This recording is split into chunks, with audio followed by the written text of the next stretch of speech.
El fraile de Ísaro. Fray Martín, predicador del convento del islote de Ísaro, frente a Bermeo, puso sus ojos en una bella feligresa, y, como sintiera que algo se removía en lo más hondo de su cuerpo, pronto deseó poner en el de ella también otra cosa. El caso es que, como a la mujer tampoco le desagradaba el franciscano, valiéndose de la intimidad del confesionario y aprovechando la ausencia de su esposo, que era marino, lo citó en su casa para noches después. La señal sería encender una antorcha que sirviera de faro al religioso. Al filo de la madrugada de la noche en cuestión, Fray Martín observó complacido que allá enfrente, entre las pocas luces de la población, destacaba una más intensa, agitándose con insistencia. Había llegado el momento que esperaba.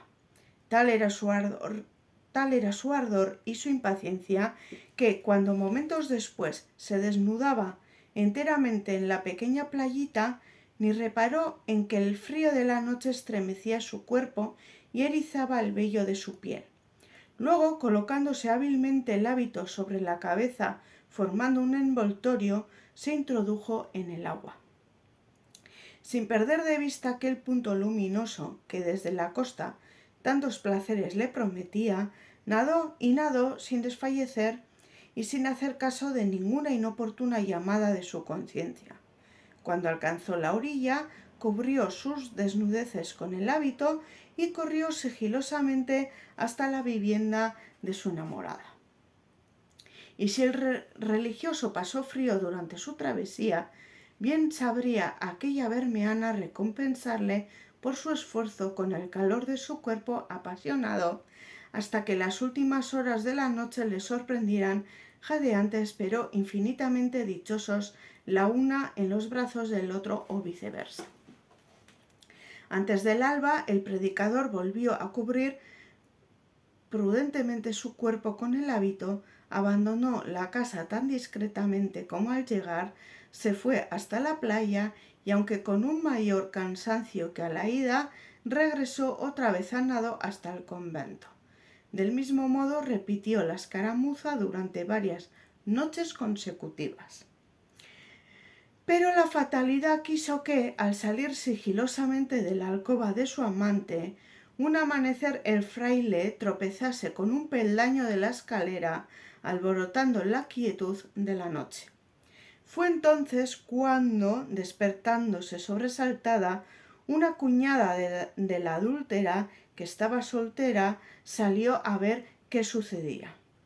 De ese modo, aunque el religioso quiso quitarse prontamente de en medio, ella logró descubrirle sin ser descubierta.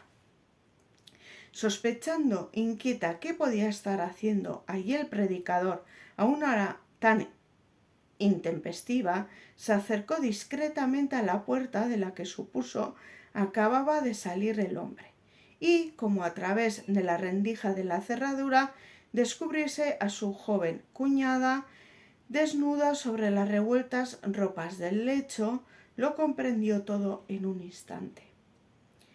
Mas, como era una mujer juiciosa y poco amiga de los escándalos, en vez de reprenderla o denunciar al fraile, decidió actuar con toda la discreción del mundo y por su cuenta y riesgo. Días después envolvió a Bermeo una espesa niebla, y un temporal alborotó las aguas del Cantábrico. Fue por ello que mucho extrañó a Fray Martín ver la luz a través de la niebla, pues había supuesto que con una noche así su amante evitaría ponerlo en peligro. Pero tal vez por no desagradarla, temiendo que lo tomase por un cobarde, tal vez porque a él mismo le apeteciera darle el gusto al cuerpo también esa noche, pronto se estaba desprendiendo de la ropa y se introducía en el mar. Cuando llevaba un rato en el agua, algo le hizo pensar que estaba nadando mucho más que otras veces. Era como si la luz de la antorcha cada vez estuviese más lejos. Sin embargo, a pesar de su extrañeza, siguió nadando con ahínco, tratando de vencer el cansancio que comenzaba a dominarle. Y nadó, y nadó. Menudo revuelo se produjo a la mañana siguiente en la villa de Bermeo, cuando unos pescadores desembarcaron en el puerto el cuerpo sin vida de Fray Martín. Enterada del suceso, su amante corrió junto al cadáver, al que se abrazó deshecha en lágrimas. Entonces, ante el asombro y la consternación de los muchos curiosos que se acercaron, la mujer reveló públicamente su relación con el difunto, explicando que le hacía señales con una antorcha, que lo recibía cada noche en su alcoba, que era su amante, y como colofón a su relato repitió desesperada una y mil veces: pero anoche no encendí la luz, sin duda fue el demonio quien lo engañó. Sí, seguro que fue el demonio. Aunque la cuñada de la adúltera nada hizo por desmentir versión tan descabellada, y naturalmente solo los más crédulos creyeron en prodigio semejante, durante años y años se contó este bonito relato legendario, como si de un cuento de brujas se tratase. Vamos, como si de verdad el demonio hubiera tenido algo o mucho que ver en el asunto. La hija de la bruja. Una muchacha de Marquina descubrió que su madre era bruja al verla untarse una noche de rodillas para abajo un ungüento que guardaba en un recipiente bajo la piedra del hogar, y que tras decir «sasí guztien gainetik eta hodi guztien azpitzik», o sea, por encima de todas las zarzas y por debajo de todas las nubes, echó a volar por el hueco de la chimenea.